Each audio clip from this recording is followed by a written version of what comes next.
You know, if a two-bedroom, one-bath home ever comes down below $500,000 and I can buy it, I'd love to have a real tree in my house one day. Yeah, it's a good goal. I've gone both. I bought a good fake tree for a while. Yeah. And it was serviceable, but I missed the smell. That's nothing like All it. about a real tree. I missed that. And now that we have Luca, he's here for the real tree. And the experience of going to get it, picking it out, that sort of Yeah, thing. he was actually It's like fun. way too easy. Like the first tree, he was like, "All right, I'll take it." And I was like, "Whoa, wait a kid." second. Yeah, like this is supposed to be a whole process where we debate and everything. And he was just happy to take a tree of some sort. Maybe that's just you, Keith. Yeah. He's easier to please than me. Also, the one he picked was way less expensive than what I picked, so we probably should have just gone with that.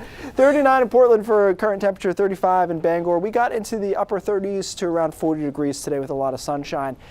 Interesting to have such a quiet pattern for several days, and yet still, if you look at the watches and warnings advisory map here, we still have flash flood warnings in effect. Of course, these rivers and streams have crested. That's the good news, and they're starting to go down. Here are these river gauge charts that we've been showing you for the past couple of days. This is the Androscoggin River at Auburn, and you can see the crest occurred at 21 feet and change here. Major is 22, and a slow decline that's going to take until Thursday afternoon or so. Typically, the National Weather Service will get rid of the warning once we get below flood stage, which is 13 feet. So we have to get down to this line right here before they'll drop that flood warning.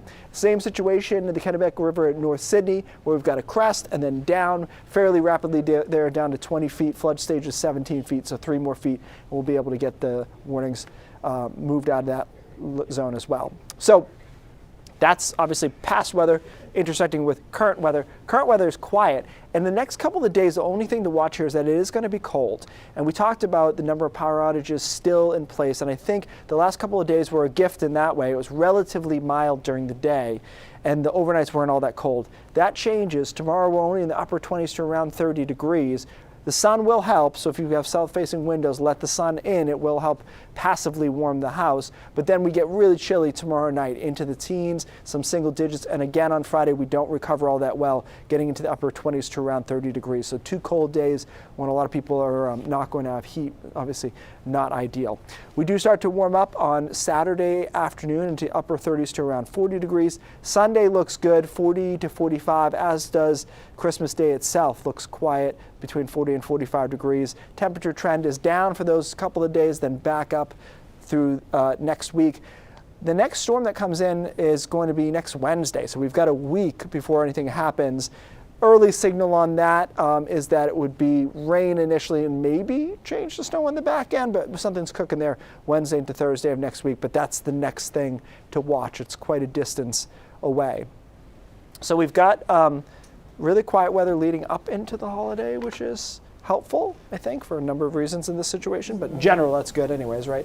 And then we'll watch that storm on Wednesday of next week. That's the only thing to do. But I do think about, you know, a couple days without power, and then we get down colder. It gets harder to keep things reasonable there. So we talked about warming centers and all that other stuff. Yeah. By Friday, I think it's a factor. Yeah. So I think it's okay to pass on the White Christmas this year. Yeah, yeah. Thanks, Keith.